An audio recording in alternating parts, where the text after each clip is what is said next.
उगाच या स्पृश्य मालकाच्या हॉटेलात आणले याची जाणीव गडकरींना होते. नाक्यावर उभा असलेला सोनबा मोटर गाडीजवळ जातो. अपमानित झालेले बाबासाहेब त्याला बघवत नाही. बाबासाहेबांना तो विनंती करतो, बाबासाहेब, मी माझ्या घरातल्या मटक्यातलं पाणी आणतो, थांबा वाईच. सोनबा घरी पळत पळत जाऊन वापस येतो, पण तेवढ्या अवधीत बाबासाहेबांची गाडी तेथून निघून जाते.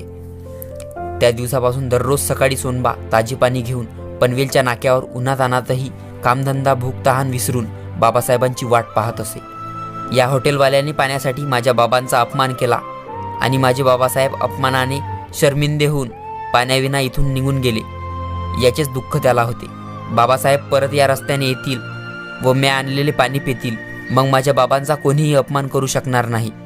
1939 सालापासून ते 1946 सालापर्यंत सोनबा पाणी घेऊन ऊन वारा थंडी पाऊस याची तमा न करता पनवेलच्या नाक्यावर थांबत